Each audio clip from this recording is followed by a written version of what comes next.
but persevering, doing something in the face of adversity. What would you do if your boss, if you work, came to you and said, if you do that again, and it's something you thought very strongly about, you felt was right, if you do that again, I'm going to fire you.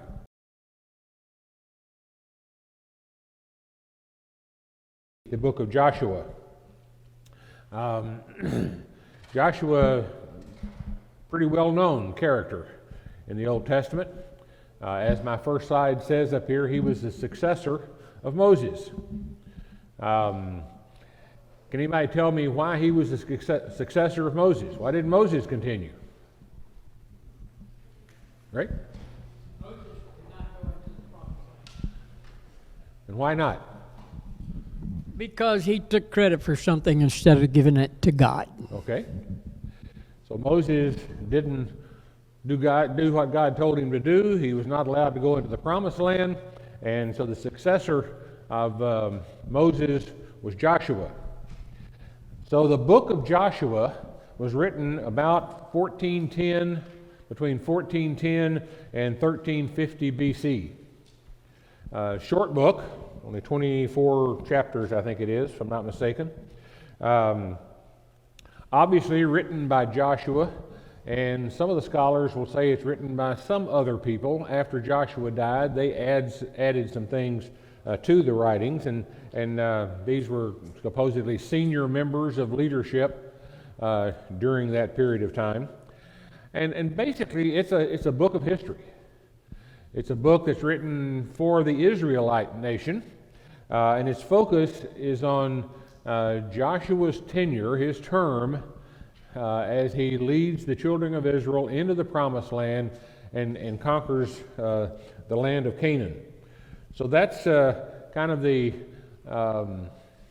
bottom line, what this book is all about. If you look at how the book is divided up, if you look at chapters 1, first chapter, verse 1 through the 5th chapter, verse 15, it's the preparation of Israel for the entry into the conquest of Canaan. And then about chapter 6, they begin the conquest of Canaan, and that continues through the 12th chapter, about the 24th verse. Then it moves into chapter 13, all the way to chapter 21, verse 45, is where they were dividing up the land of Canaan for each of the tribes of Israel. In fact, if you have a Bible, you can probably look back in the back of your Bible, there'll be some maps. And probably one of those maps will be a map that shows the division of the land of Canaan into the various tribes. And then chapter 22 is kind of an interesting couple of chapters toward the end of the book of Joshua, because it's Joshua's farewell and his death. And so it's his charge to the people of Israel at that time. And there are some very poignant verses in those chapters that we'll get to, but it'll be a few weeks before we do that. But as you look at the handout that you have, the topical areas that we'll be covering, I'm going to be talking about Joshua's courage today. And then next week, Richard will be talking about how Joshua handled failure and success. There's a good lesson in that for us. We all experience failures in our life, and we all have successes in our life. So how do we handle those types of things? On May 8th, Richard will continue talking about Joshua's building of his faith, how that faith was strengthened over the years. On May 15th, I'll come back and talk about how Joshua listened to God, and maybe somehow we tend to listen today. May 22nd, I think we're going to flip topics from what you have on your sheet. I think Richard's going to be talking about the conquering of enemies. We all have enemies. They say we have enemies foreign and domestic. Well, we have enemies internal to us. We have enemies external.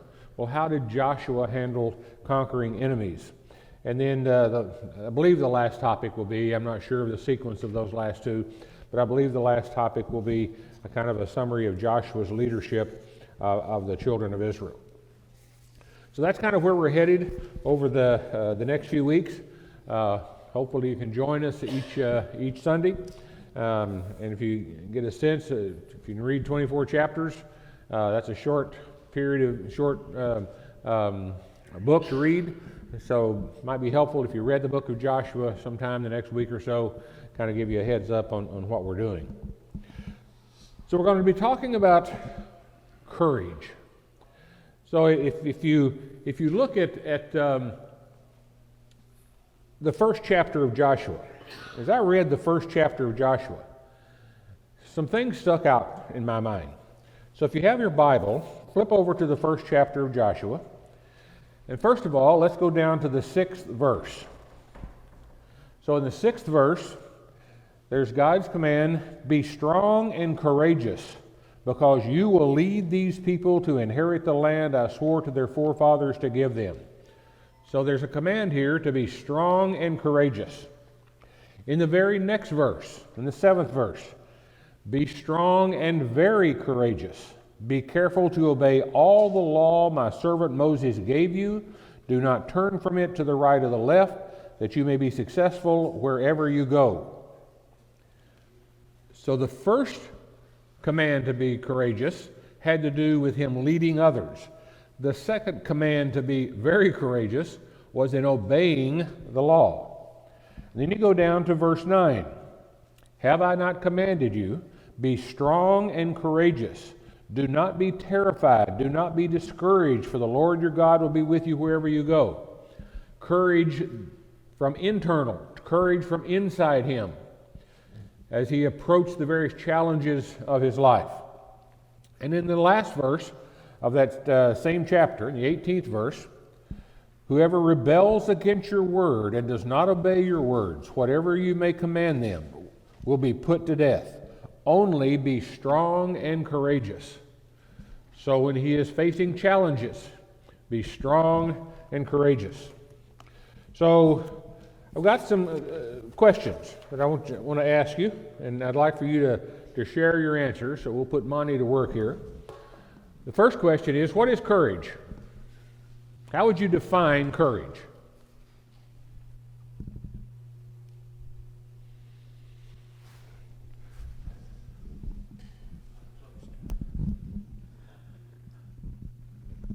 To stand up for what you believe, regardless of what is being said. If you believe that it's true in that, courage is to be standing up for yourself and for your beliefs. Okay. So standing up for what you believe in the face of challenges, in the face of fear that you might have. Anybody else? What is courage?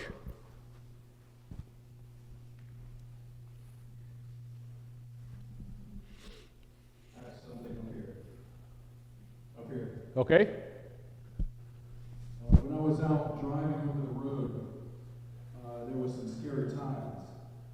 And at a truck stop, one day I saw a truck, and there was an owner-operator. And on the back of it was airbrushed a big cow skull. And it said, courage is being scared to death, but saddling up anyway. Okay. In the face of fear, you still do what you know to do. Okay? So here's an interesting second question. The second question is, I don't have to change slides. The second question is, can you get courage because somebody commands you to? In this case, in 4 instances in the first chapter of Joshua, God commanded Joshua, be strong and courageous. He was commanding him to be courageous. So if I stand up here this morning and I say, I want every one of you this week to be courageous, I am commanding you to be courageous. Can you do that? Bill? It's been proven in history, throughout history, in the military especially, leadership can provide courage and withstanding certain situations through their men. So I'd say leadership definitely can cause courage among the individuals that they're commanding. Okay, don't take away the mic from him. I'm going to follow up that question. What does leadership have to do if they want their followers, their troops, to have courage? Well, the leadership is in situations where they are the leader, the commander, and when they show that they are courage and they believe in what they're doing, that transfers over onto the men themselves or the other people. Okay, so you use the word when they show something, when they show that they have that courage. Right. So that leader is demonstrating courage, so the followers of that leader will have courage as well. We had another question, another comment.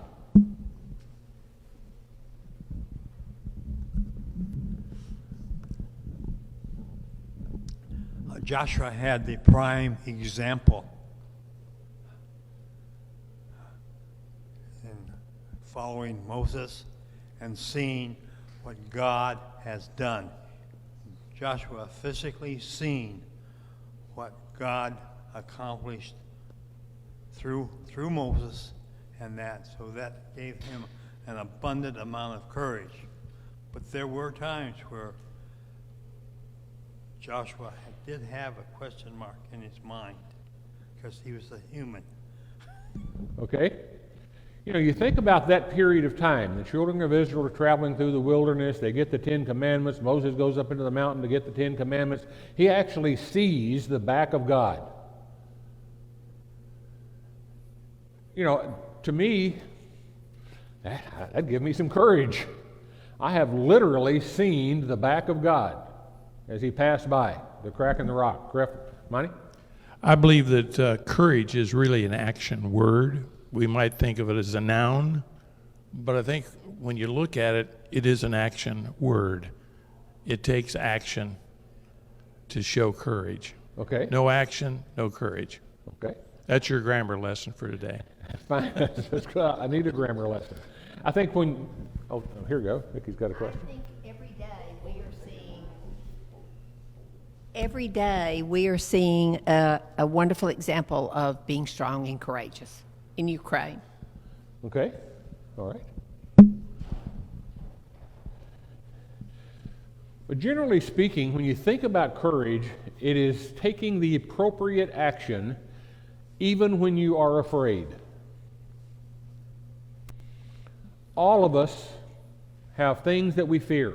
All of us have things that happen to us in our lives that cause us to be afraid of something. We're going to look at some examples here in a minute. But it's taking the appropriate action even in the face of fear, even when we are afraid. Now, in many cases, that third question, what are some examples of where we act courageous even in the face of fear? Well, let's go to the next slide and look at some examples.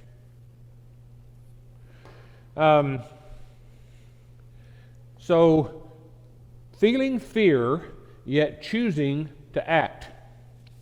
Have you ever seen a child taking his or her first steps?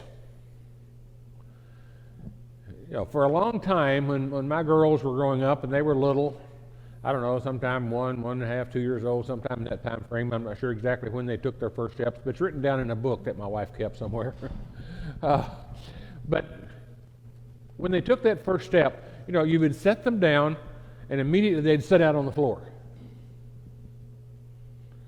And then they'd kind of stand up and they were kind of wobbly and they'd take that first step and it was obvious that there was some fear in their eyes. Because they'd reach out to try to hang on to you as they took to give them some courage, to give them some strength. My grandson, several years ago, he's 10 now. But when he was 3 or 4 years old, we put him in a swimming pool. And he was afraid of the pool, afraid of the water. and you start to set him down in the water, and he'd kick his feet, and he'd start crying. Well, something happened during that period of time, because he's like a fish now. He'd rather be in the water than walking around on land. But he overcame that fear.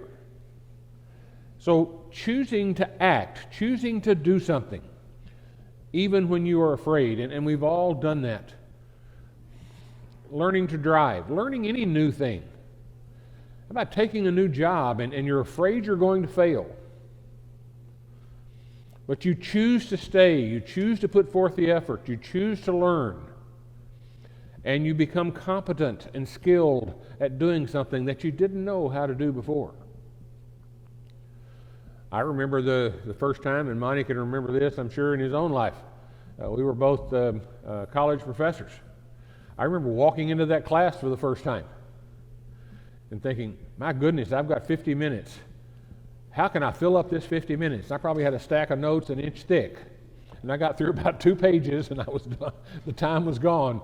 And I thought, there's a different challenge here than the one I expected. But I was afraid. I had fear. How are they going to think I know what I'm talking about? And so you have to demonstrate that in some way. A second source of courage is following your heart. One example that I thought of, in fact, I just heard this yesterday. I don't know how many of you ever listened to the, they replay the top 40 songs from certain years on XM radio. And I was listening to Casey Kasem yesterday as he was talking about, there's one of the songs that Olivia Newton-John was singing. Some of you who are old as me remember Olivia Newton. She's still singing and still does a good job. But her grandfather was a physicist by the name of Max Born. And where I lived in Oak Ridge, Tennessee, I mean, that's a revered name because he and numerous people, Einstein and Oppenheimer and people like that, are people, the physicists who figured out how to split the atom and have done all sorts of things scientifically as a result of being able to do that. Well, she was a high school student in Australia, and she dropped out of high school. Her father was the head master of a school, college graduate. Her mother was a college graduate. Her grandfather, Max Born, the esteemed physicist, Nobel Prize winner, and she drops out of school. Moves to England to be a singer. I'm sure she didn't get a lot of encouragement. I don't know how her parents responded to that. But that was a real different path. Really different path that she was taking compared to what she had been exposed to, her entire life. But she followed her heart. And in that profession, vocal profession, became very successful. The third one there is persevering in the face of adversity. You ever heard of the Jimmy V Foundation? Jimmy Valvano, the basketball coach at North Carolina State, won a national championship one time, was stricken with lung cancer, and in his probably last speech that he ever gave at an award ceremony is when he said, never, never, never, never give up. I said that 2 or 3 times. That stuck with me at that time. It stuck with a lot of other people because as a result of that, the Jimmy V Foundation was created. But this week I read of a more modern example of that. A guy named Joe Kennedy. I was reading an article on the internet about some of the Supreme Court decisions that are coming up in the next term. And one of them is about Joe Kennedy, who was a football coach in Bremerton, Washington, just outside of Seattle. And following every game, he would take a knee in the center of the field and say a prayer. It was voluntary. Other coaches, the players could join him if they wanted to, but he took a knee in the center of the field and said a prayer. School told him not to do that. He did it anyway. Ultimately, they didn't say he was fired. They said his contract was not renewed. And so he filed suit. That was 2015, and now 7 years later, ultimately, that case is making it to the Supreme Court. And they have accepted it, and they're going to be making some sort of ruling on that. The ruling will probably come out sometime this summer. But persevering, doing something in the face of adversity. What would you do if your boss, if you work, came to you and said, if you do that again, and it's something you thought very strongly about, you felt was right, if you do that again, I'm going to fire you? I don't know. You know, I've got a wife and kids to feed, house payment to make, car payments to make. If you do that again, I'm going to fire you. And you know what you were doing was right. I don't know what I would do. I hope I know what I would do, but not totally sure until you get to that particular point. Standing up for what's right. Back in the 1950s, there was a huge upheaval in this country around the impact that communism was having around the world. And there was a lot of accusations flying about back and forth about this person, that person, so forth, was a communist sympathizer. And Margaret Chase Smith, who was a senator from Maine at the time, gave a speech on the floor of the Senate, and the speech was entitled A Declaration of Conscience, where she talked about what we have to be like in a democracy and what we have to be like as we relate to and work with and debate these issues with each other. I think we might ought to hear that speech again in today's world with how polarized we are. But she was standing up for what she felt like was right. Expanding your horizons, letting go of the familiar. I can't help but think about, you watch these television shows, the westerns and so forth, of settlers getting in those covered wagons and heading west. To what? They didn't know. They just headed west. Unfamiliar territory. Unknown what's out there, what challenges, what threats were out there. But they still took their families and all their personal goods, they put them in the back of a wagon and headed west, not knowing what the future would hold. That's expanding horizons. That took courage. And finally, facing suffering with dignity or death. You know, you look at the struggles that a lot of people have with their health, and how so often you see people that face that with dignity. You think of all the apostles. All of them but one died a violent death. You know, these were the closest friends, the closest followers, the closest associates Jesus had. But to live the life that they lived in the land where they lived took unbelievable courage. So, do you have other examples, other thoughts? And I've given you several examples there. What other examples do you have of sources of courage, where you see courage exemplified?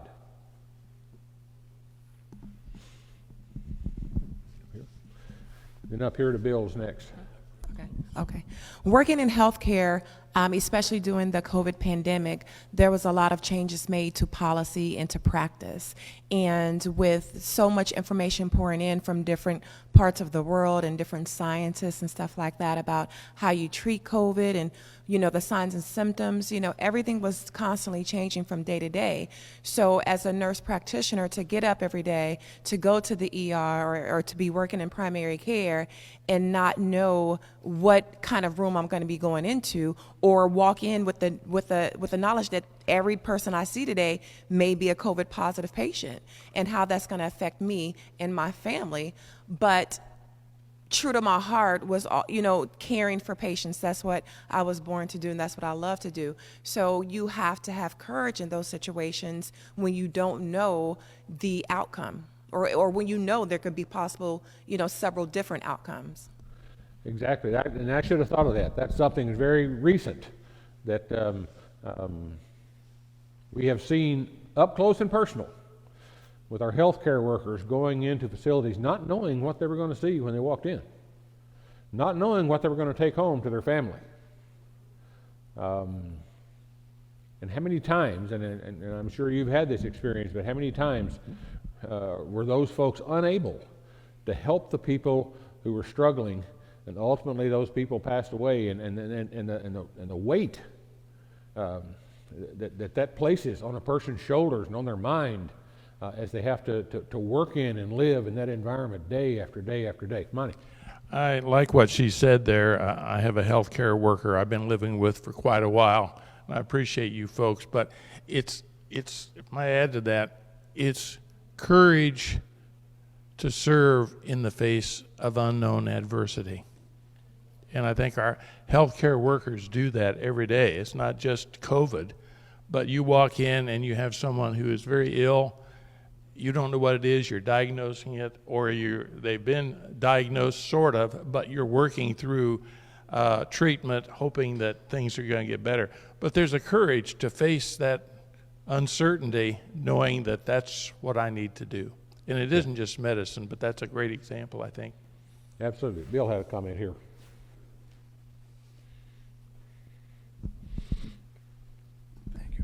Yeah, I think it's a great example in recent times about this pandemic.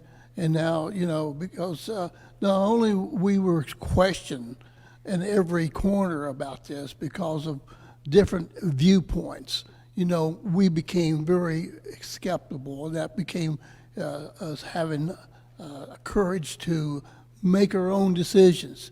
And now it's even more decisions made. But what I was going to say, other than that, I think that one of the courageous courage individuals in my lifetime that I've seen was the movement of civil rights movements in the United States with Martin Luther King. I really just reading about that and being part of that in my youth, that was just unbelievable how courageous. And they did this with pure love. Yeah. Other examples? Oh, here's one. Nancy's got one. Ladies first.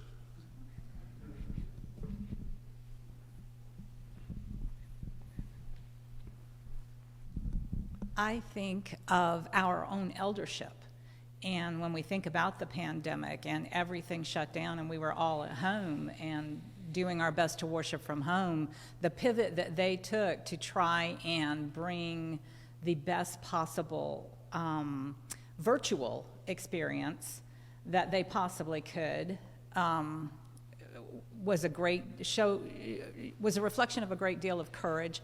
And then to realize that the longer we all stayed home, the more damage was being done to us. That as we were alone, susceptible to Satan's attacks, we were going to suffer more than if we all faced this pandemic and got ourselves back in this building. And that was a huge act of courage on their part because of the fact that they were taking on ownership of people coming in and possibly being exposed to something that may or may not make them sick.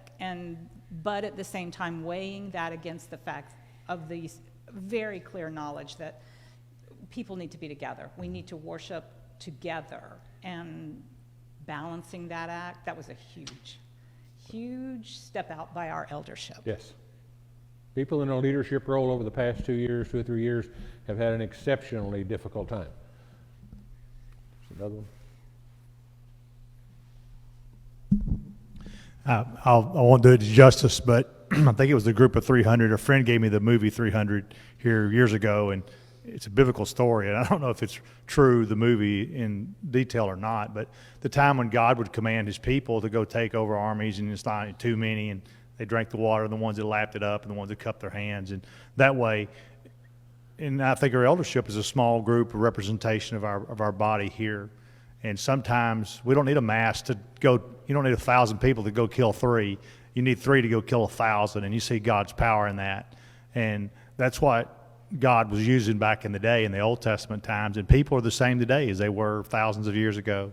So sometimes, not sometimes, all the time, when small groups of people change the minds of our leadership, the Supreme Court here is a gentleman. Even there's a Supreme Court going on today with Roe versus Wade, and the appointments that our politicians have made, and how important our vote is to command men and women that will express courage in our social media today, whether it be gay and lesbian, activity, whether it be homosexuality, whether it be abortion. That's to speak against that today is certainly not popular. But is it popular important, or is God's ways important? And our society has placed importance on what we believe, not what God believes. And we see people have to stand up against the mob of the social media mob, or what they believe mob. And Disney's going through that right now. Disney's had the upper hand for many years, and they've abused that upper hand. They've not used God's laws. They've used man's laws to guide their way. And I hope that courageous people, a few, or I would hope thousands, stand up against what's wrong with Disney and what they've done with the power that they've been given. They've abused that power. And we've seen that historically in God's Word, people that have abused power, whether it be the kings of Israel or other people of that time. It's interesting to see how, as years go on, things which universally was accepted as wrong 30, 40, 50 years ago, because a number of people accepted it and promoted it and encouraged it. Now it's not wrong anymore, it's a matter of choice. I don't think that changes what's right or wrong. It's how we're responding to that. And if you talk about something that takes courage, having that conversation. Have that conversation with my grandsons. That's not the same message they get at school. It's not the same message they get from their friends. And so I don't preach to them, but I say, you need to be thinking about some things. Yes? There's an example in the news today about individual courage. A policeman came upon the fire in an apartment building and saw a mother and her child on the 3rd floor. And he climbed up the outside of the building to get to the child. When he got to the 2nd floor, he couldn't, so his buddy helped him out. So here you have both like Joshua. You have him taking the initiative, and when he couldn't make it, his buddy helped him out so he could get it, and they saved the child and the parents. Yes. It's in the news today. Yeah, yesterday there was in the news where a young person lost control of his car and drove into a canal in Miami, and his friend, the friend who was driving was 18, but the one who was not driving, 17, was close by and saw what was happening, jumped into the water to try to save him, and both of them died. I mean, there's some danger of doing that. You know that. There's fear associated with that, but that's my friend. I'm going in after him. And so those examples that we see, they're on the news. They're headlined because, why are they headlined? It's because demonstrated courage is becoming less and less prominent, less and less frequent in our society. So we're going to turn the corner here in just a second.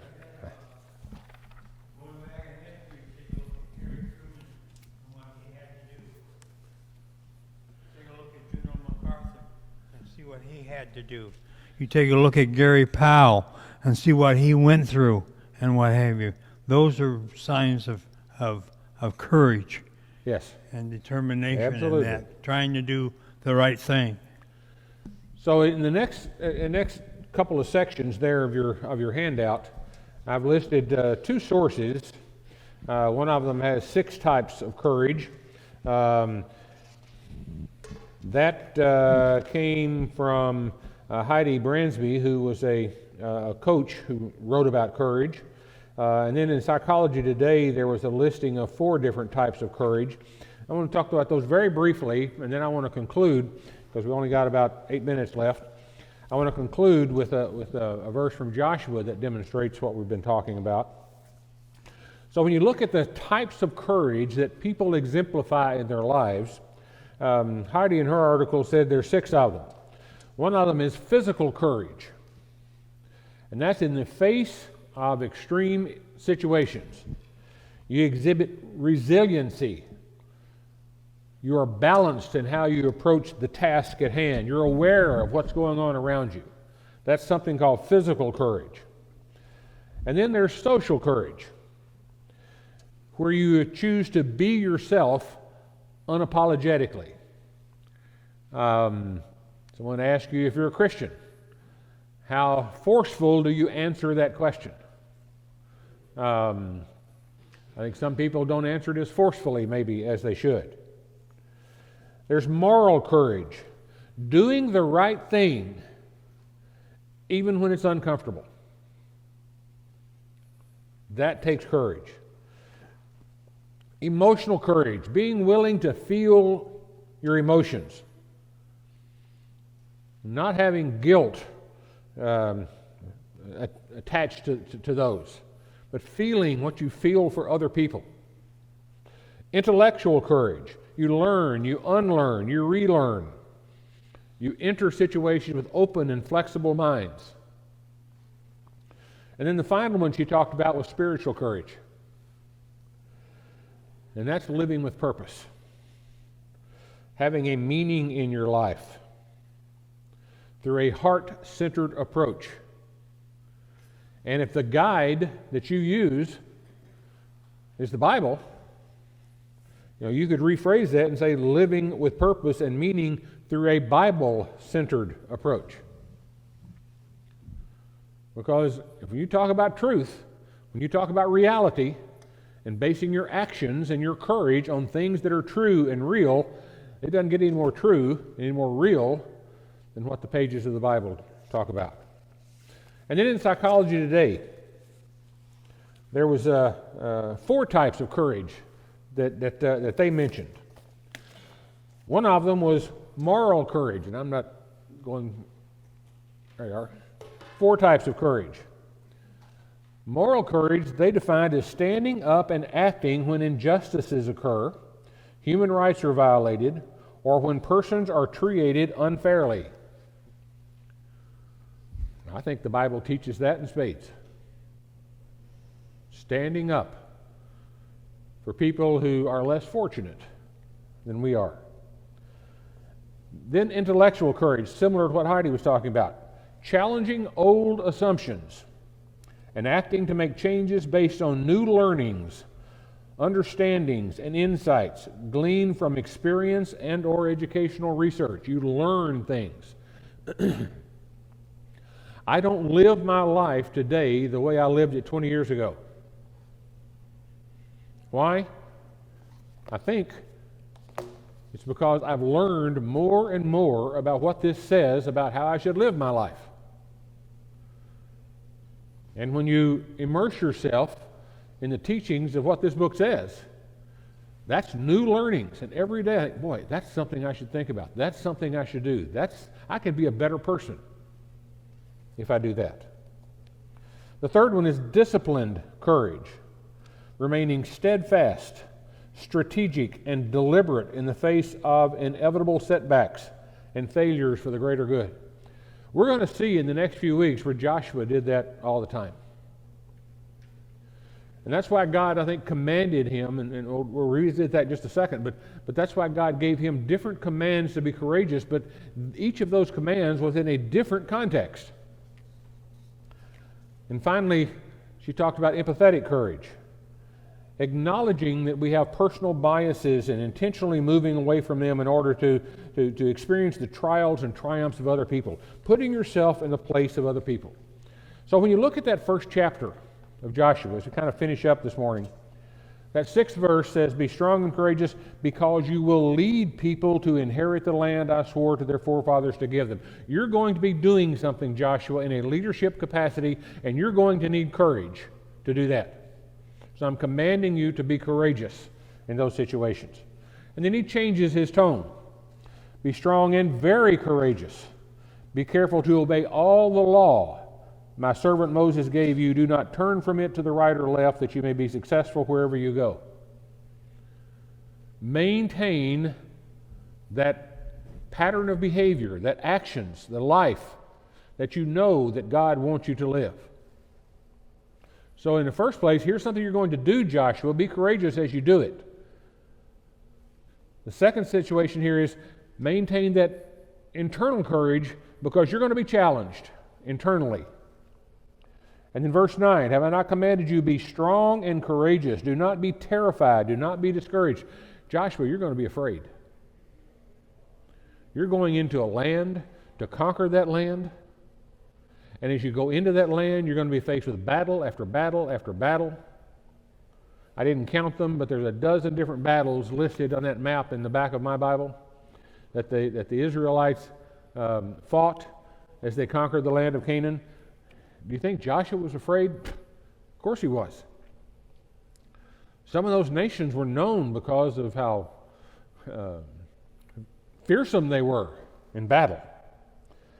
And you get down to the 18th verse, whoever rebels against your word and does not obey your command, only be strong and courageous.